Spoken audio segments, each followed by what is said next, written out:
Hello, hi ಎಲ್ಲರಿಗೂ ನಮಸ್ಕಾರ. Welcome back to my YouTube channel. Long back ಮತ್ತೆ gap ಆಯಿತು. ಸ್ವಲ್ಪ ಗ್ಯಾಪ್ ತೊಗೊಂಡೆ ಯಾಕಂದರೆ ಮನೆಗೆ ರಿಲೇಟಿವ್ಸ್ ಎಲ್ಲ ಬಂದಿದ್ದರು. ಸೊ ಅದಕ್ಕೆ ಕೆಲಸ ಜಾಸ್ತಿ ಇತ್ತು. ಲಾಗ್ ಮಾಡೋಕ್ಕೆ ಆಗಿರಲಿಲ್ಲ. ಸಾರಿ ಒನ್ಸ್ ಅಗೇನ್. ಎಲ್ಲರೂ ಹೇಗಿದ್ದೀರಾ? ಚೆನ್ನಾಗಿದ್ದೀರಾ ಅಂತ ಅನ್ಕೋತೀನಿ. ನಮ್ಮ ಸಿಯಾ ಆರೆಂಜ್ ತಿಂತಾ ಇದ್ದಾಳೆ. ಫಸ್ಟ್ ಟೈಮ್ ಅವಳಿಗೇನೆ ತಿನ್ನೋಕ್ಕೆ ಕೊಟ್ಟಿದ್ವಿ ಪ್ಲೇಟಲ್ಲಿ ಹಾಕಿಬಿಟ್ಟು. ಎಂಜಾಯ್ ಮಾಡ್ತಾ ಟಿ ವಿ ನೋಡ್ತಾ ಆರೆಂಜ್ ತಿಂದ್ಲು. ಹಾಗೆ ಇವತ್ತು ನಾನು ಸೂಜಿ ರವೆ ತೊಗೊಂಬಿಟ್ಟು ರೊಟ್ಟಿ ಮಾಡೋದನ್ನ ಹೇಳ್ಕೊಡ್ತೀನಿ. ರೊಟ್ಟಿ ಅಂದರೆ ಮೀನ್ಸ್ ಅದು ಅಂಚು ಮೇಲೇ ಹಾಕೋದಷ್ಟೇ. ಇದು ನನ್ನ ಮಾಮನ ವೈಫ್ ನನಗೆ ರೆಸಿಪಿ ಹೇಳ್ಕೊಟ್ಟಿದ್ದು. ಅವ್ರ ಮನೇಲಿ ಮಾಡಿದ್ರು, ತುಂಬ ಟೇಸ್ಟಿಯಾಗಿ ಬಂದಿತ್ತು. ಸೊ ನಾನು ಅದಕ್ಕೆ ಟ್ರೈ ಮಾಡೋಣ ಅಂತ ಹೇಳ್ಸ್ಕೊಬಂದೆ. ಮಾಡಿಸ್ತಾ ಇದ್ದೀನಿ. ಫಸ್ಟ್ ಟೈಮ್ ಹೇಗೆ ಬರುತ್ತೋ ಗೊತ್ತಿಲ್ಲ.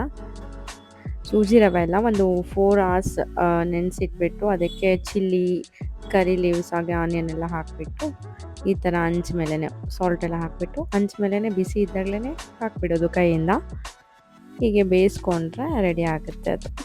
ಹಾಗೆ ನಮ್ಮ ಸಿಯಾಗೆ ವಾಕರ್ ಬೇಕಿತ್ತು. ಸೊ ಇವಾಗ ಅವಳು ನಡೆಯೋಕ್ಕೆ ಸ್ಟಾರ್ಟ್ ಮಾಡ್ತಾ ಇದ್ದಾಳೆ. ಅವಳೇ ನಿಂತ್ಕೋತಾಳೆ. ಅದಕ್ಕೆ ವಾಕರ್ ಎಲ್ಲ ತರಿಸಿದ್ವಿ. ಯಾವ ಥರ ಬಂದಿದೆ ಅನ್ಬಾಕ್ಸ್ ಮಾಡೋಣ ಬನ್ನಿ. ಒಬ್ಬಳೇ ಇದ್ದೀನಿ. ಸೊ ಇನ್ಸ್ಟಾಲೇಷನ್ ಕೂಡ ನಾನೇ ಮಾಡಬೇಕಾಯ್ತು. ಅದಕ್ಕೆ ವಿಡಿಯೋ ಕೂಡ ಸರಿಗೆ ಮಾಡೋಕ್ಕಾಗ್ತಾ ಇಲ್ಲ. ಹೇಗೋ ಓಪನ್ ಮಾಡಿದೆ ಒಬ್ಳೇ. ಲಾಸ್ಟಲ್ಲಿ ಹೇಗೆ ಕಾಣಿಸುತ್ತೆ ಸಿಯಾ ಏನು ಮಾಡ್ತಾಳೆ ನೋಡಿ ಲಾಸ್ಟಲ್ಲಿ. ಅಮ್ಮವ್ರು ಆಲ್ರೆಡಿ ಪ್ಯಾಕೇಜ್ ಎಲ್ಲ ತೊಗೊಂಡು ತಿನ್ನೋಕ್ಕೆ ಸ್ಟಾರ್ಟ್ ಮಾಡಿಬಿಟ್ರು. ನಾನು ರೆಡಿ ಮಾಡಿದೆ ಸೈಡಲ್ಲಿ ಇಟ್ಬಿಟ್ಟು. ಈ ಥರ ಕಾಣಿಸ್ತಾ ಇದೆ, ಚೆನ್ನಾಗಿ ಬಂದಿದೆ. ಅವಳು ಕೂಡ ಹ್ಯಾಪಿ ಆದಳು. ವಾವ್, ಸಖತ್ತಾಗಿ ಸಾಂಗ್ ಎಲ್ಲ ಬರುತ್ತೆ ಇದರಲ್ಲಿ.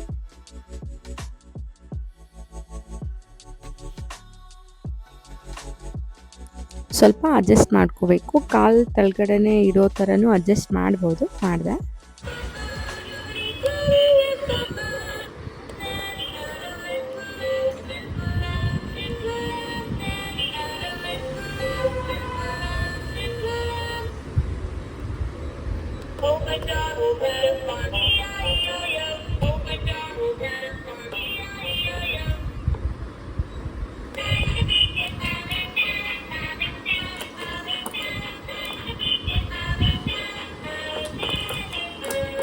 ನಮ್ಮ ಬಾಸ್ದು ಹೊಸ ಗಾಡಿ ಬಂದಿದೆ ನೋಡಿ ಹೇಗಿದೆ. ಇನ್ನೂ ಒಂದು ಗಾಡಿ ಬೇಕಾಗಿದೆ ಇವ್ರಿಗೆ. ಅದು ಬರ್ಡೇಗೆ ಕೊಡ್ಸೋಣ ಅಂತ. ಇವಾಗ ತುಂಬ ಜಾಸ್ತಿ ಆಗಿಬಿಡ್ತು ಇವಳ್ದೇನೆ ಸಾಮಾನು ಮನೆಯಲ್ಲಿ ತುಂಬ್ಕೋತಾ ಇದೆ. ಎಲ್ಲಿ ನೋಡಿದ್ರು ನಮ್ಮ ಸಿಯಾನ್ ಟಾಯ್ಸೆ. ಎಲ್ಲಿ ನೋಡಿದ್ರು ಅದೇ ಮನೆ ಎಲ್ಲ ಚಲಾಪಿಲಿ. ಮುಂಚೆ ಎಲ್ಲ ಹೇಗೆ ಹಿಡ್ಕೋತಾ ಇದೆ, ಇವಳು ಬಂದಾಗಿಂದ ಚಲ್ಲಾಪಿಲಿನೇ ಮನೆ ಎಲ್ಲ. ನನಗಂತೂ ಇವಳು ಕೆಲಸ ದಿನ ಹಚ್ಚೋದೇ ಮಾಡ್ತಾಳೆ. ಮಾಡಿ ಮಾಡಿ ಸಾಕಾಗೋಗ್ತಾ ಇದೆ ನನಗೆ. ಒಬ್ಬಳೇ ಬೇರೆ ಇವಳನ್ನ ನೋಡ್ಕೊಳ್ಳೋಷ್ಟರಲ್ಲಿ ಮುಗೀತು. ಅವ್ರ ಪಪ್ಪ ಬರೋ 6 o'clock ಆಗುತ್ತೆ. ಅಲ್ಲಿವರೆಗ ನಂದೇ ಡ್ಯೂಟಿ. ಆಮೇಲೆಲ್ಲ ಅವ್ರದ್ದೇ ಡ್ಯೂಟಿ. ಇನ್ನು ಸಾಟರ್ಡೆ ಸಂಡೇ ಬಂದರೆ ಅವ್ರ ಡ್ಯೂಟಿ. ವಾವ್, ಗಾಡಿಗೆ ಮಿರರ್ಸ್ ಎಲ್ಲ ಇದೆ ನೋಡಿ, ಎಷ್ಟು ಚೆನ್ನಾಗಿದೆ ನಮ್ಮ ಬಾಸ್ ಗಾಡಿ. ಹಾಗೆ ನಮ್ಮ ದಾವಣಗೆರೆ ಅಕ್ಕ ಅವ್ರ ಮಕ್ಕಳು ಅವರೆಲ್ಲ ಬಂದಿದ್ದರು. ಇಲ್ಲೇ GT ಮಾಲ್ ನಿಯರ್ ಅಲ್ವಾ. ಸೊ ಅಲ್ಲಿ ಹೋಗಿ ಬರ್ಗರ್ ತಿನ್ಬೇಡೋಣ ಅಂತ ಹೋಗ್ತಾ ಇದ್ದೀವಿ. ನನಗೆ ಆ್ಯಕ್ಚುಲಿ ಬರ್ಗರ್ ಅಂದರೆ ತುಂಬ ಇಷ್ಟ. ನಮ್ಮ ಸಿಯಾಗೂ ಫಸ್ಟ್ ಟೈಮ್ ಐಸ್ ಕ್ರೀಮ್ ಕೂಡ ಟ್ರೈ ಮಾಡಿಸಿದ್ವಿ. ಹೇಗೆ ತಿಂತಾಳೆ ಅಂದರೆ ತುಂಬ ಇಷ್ಟಪಟ್ಟು ಐಸ್ ಕ್ರೀಮ್ ತಿಂತಾಳೆ. ಇದೆ GT ಮಾಲು. ಎಲ್ಲ ಆ್ಯಕ್ಚುಲಿ ಎಲ್ಲ ಶಾಪ್ನ ಕ್ಲೋಸ್ ಮಾಡಿಬಿಟ್ಟು ಗೇಮ್ಸ್ ಎಲ್ಲ ಓಪನ್ ಮಾಡಿದ್ದಾರೆ. ಚೆನ್ನಾಗಿದೆ ಗೇಮ್ಸ್ ಎಲ್ಲ. 250ಗೆ ಆಲ್ ಗೇಮ್ಸ್ ಅಂತ ಆಫರ್ ನಡೀತಾ ಇದೆ.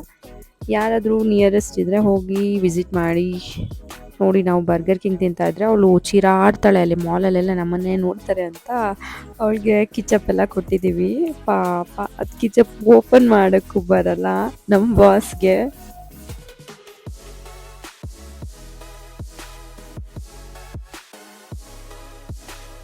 ವಾರೆ ವಾ, ಎಷ್ಟು ಎಂಜಾಯ್ ಮಾಡ್ತಾ ಐಸ್ ಕ್ರೀಮ್ ತಿಂತಲ್ಲೇ ನೋಡಿ. ಅದೇ ಊಟ ಕೊಟ್ಟರೆ ಅನ್ನೋದೇ ಇಲ್ಲ. ಆ್ಯಕ್ಚುಲಿ ಈ ಲಾಗ್ ಮಾಡಿದ್ದು ಬಂದು ತುಂಬ ಗ್ಯಾಪ್ ಆಯ್ತಲ್ವಾ. ಸೊ ನಿಮಗೆ ರೀಸನ್ಸ್ ತಿಳಿಸೋಣ ಅಂತ ಈ ಲಾಗಲ್ಲಿ ಇಷ್ಟು ತಿಳಿಸೋಕ್ಕೆ ಆಯಿತು. ನೆಕ್ಸ್ಟ್ ಲಾಗಲ್ಲಿ ಮತ್ತೆ ಬರ್ತೀನಿ, ಬೇಗನೆ ಬರ್ತೀನಿ. Thanks for watching. Please like, share and subscribe.